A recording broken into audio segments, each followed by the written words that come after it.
Hello everyone, Gomez here for the LAN Up channel. Riot released some new cards last night, obviously because the new expansion, Magic Misadventures, is going to be going live on the 8th. And so they've revealed like a couple of the champions who are going to be out there. They revealed these free cards yesterday, so let's just get in with my thoughts and opinions. Let's get into this!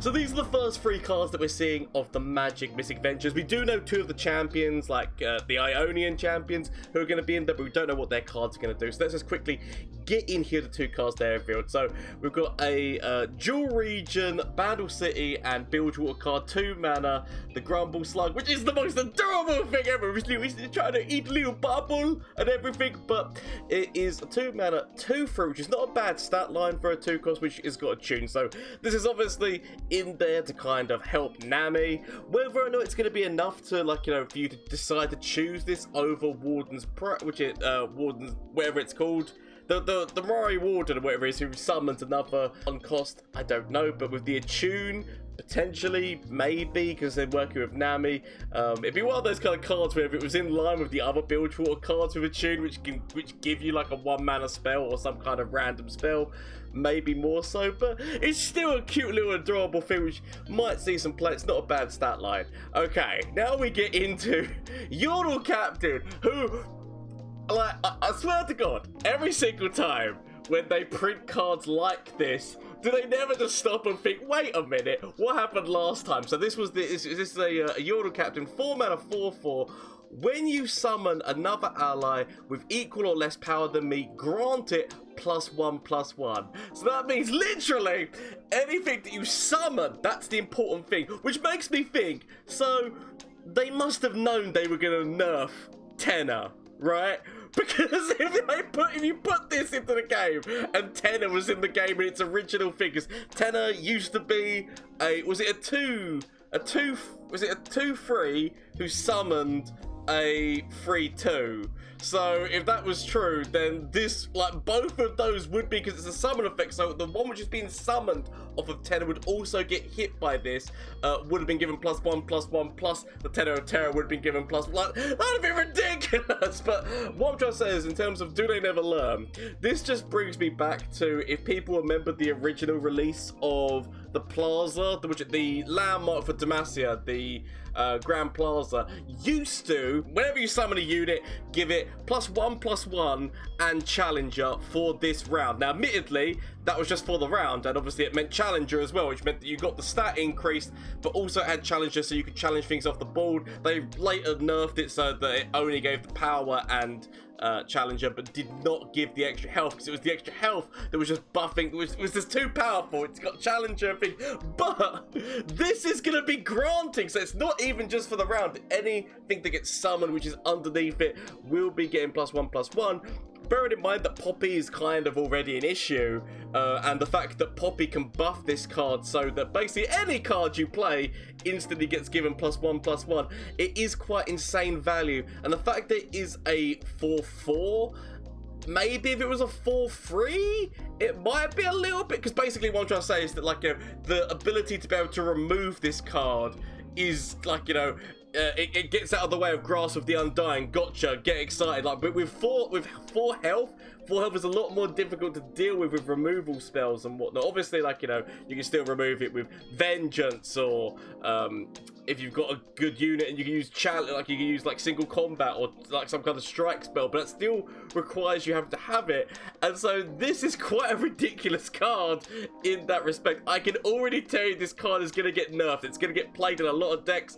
Very powerful card. It works with a lot of different things. I know that somebody on Twitter said to me that Irelia is, like, you know, like saying, "Oh, Captain, my Captain," which, to be fair, because that means that every single blade that gets summoned is going to be a 2/2 while it's on the board. So practically doing what Azir does, but Azir does give you access to Deus, which means that every single time you're attacking forward with a blade, you're getting a Sand Soldier attacking as well. So there is a little bit more value in the Shurima thing, but it does open up Irelia. It opens the door to explore Irelia in Bandle City, and as we already know, we're going to be getting a lot of Ionia cards, because we're getting like 2 champions this expansion in Ionia. So whether or not there's going to be somebody going to tip that scale and tip the balance to make it more so that you do want to make it so that like this could work with Irelia? I don't know, but I'm just saying that I can already see the nerf, because this is a very powerful card, the Yordle Captain, with that +1/+1 buff to like literally anything. It means that like, you summon Jerry Rig, like, with a burst speed Jerry Rig, immediately is going to be coming down as a 2/2, anything. All the challenge units from Demacia, which let's face it, Poppy, Demacia, the rallies and whatnot's already quite powerful, so Laurent Protege, and cards such as even Valor, and, the little, what's his face, like the 2/1, the Fleet Feather Tracker, like any kind of challenge units. So you could see like that kind of, like, I think most of the challenge units in Demacia are actually below 4 attack, so they could just get instantly buffed. Then Poppy starts buffing them more if you've got Poppy in this deck, because let's face it, you would probably, if you're using Demacia and Bandle, why would you not use Poppy? So could end up being quite ridiculous. I can already see that this card in the future is going to get nerfed. It's got to, right? And as I said, Tenor of Terror. Come on, were they really thinking that they were going to have this as it? If they were going to leave Tenor as they were, that would have been ridiculous. Anyway, let's move on to the last one, which is a Shadow Owls Bandle, which is this minion. And I'm not going to lie, I love this card. This card is by far the best one that out of these three, it's the one I'm the most excited about. Why am I the most excited about a 2-mana 2/1 in Shadow Owls? Like a Shadow Owls and Bandle City, which it balances, so you can put it in both. But the reason of it is that it's the Shadow Owl side. That is what I'm most excited about this card, is it's me and Last Breath, which it create a copy of me in hand at the round end. So basically, when this unit dies, it's immediately going to be giving you that value of it. It's a unit which is a continuous unit in a manner of speaking, because it's one of those units whereby it dies, it's then going to be going back into your hand so you can play it again. So you've always got this as a blocker. But what's more important about this unit, and its fact that it's going to be a continuous blocker, is that it's in Shadow Owls. And Shadow Owls has got so many different cards which rely on you killing a unit to make things happen, that this is the perfect unit for it. Now, in the past, it used to be Undying, but Undying has a massive setback in that it cannot defend and block, because which is, like I said, it can get a really big statted unit, but it cannot defend and block. So this unit is being able to defend and block. It's not going to be on the board immediately like an Undying would be, but as I said, like, the fact that you can't block with it doesn't really matter. So the Undying, I mean. So this is you. So Spirit Leech, the well, I can't think of names right now. Glimpse, all these different things which are all to do with killing, slaying units. So technically, this could end up being one of those kind of cards which you could very easily maybe slot into what used to be like Thrash Nasus or something like that, like the slay mechanic of being able to basically kill this unit again and again and again, getting the draw from Spirit Leech or Glimpse or whatever the hell else. But not only that, it's meaning that you'll be getting Nasus quite big as this unit just continuously dies and dies and dies and dies and dies.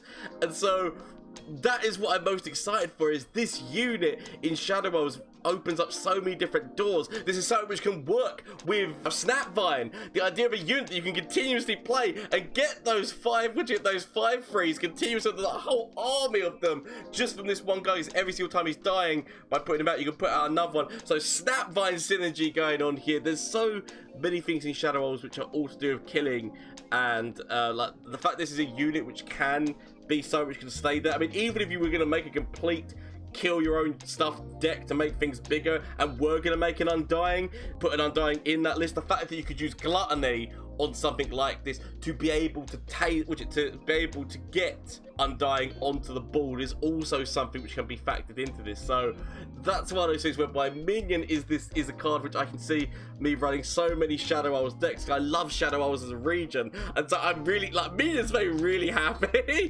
the stupid ideas of just being able to have something which is going to die. Obviously, Hush and Equinox are two cards which you need to bear in mind that, like, this can be silenced in several ways, but as long as you've, like, Hush is going to be the harder one to get round, but if they're going to use an Equinox and you've got Glimpse or something, make sure that you use it before the unit gets silenced. That's all that you really need to do. And yeah, I just love the idea of this, and the fact that I said, like, that could really bring the Slay archetype, so maybe even bringing Kindred. I know that, like, Kindred's not been treated very well, but the fact that you could potentially make a Kindred deck with this kind of thing, making a deck which is all about killing your own stuff, and being able to like to find a place that definitely that this unit helps that so much. But what do you think? I would love to hear your opinions on the new cards. I will do my best to get out videos on all the new cards and my thoughts and opinions on them. I might just be a crazy fool man, but as a crazy fool man, which hopefully you might like to hear the stupidity of ideas that I have. So please let me know your ideas. There's also the Discord link down below, and also shameless plug time, Twitch, Twitter, and Instagram. You can catch me on Twitch. I haven't got a schedule like properly sorted out at the moment because I've got so many other things going on, but I will be trying to sort that schedule out, as well as, like I said, I'm trying to get back to doing some YouTube videos on a nice basis as well. So if you enjoy what you see, why not consider hitting that subscribe button, but do not feel forced. These are the options that are available to you. So thank you, and until next time, goodbye. From flash of brilliance that could save me. Save me! That doesn't save me. Okay. Is there anything from you? Save me. That doesn't save me! Okay. Get rid of this and get rid of this. Find something that can save me.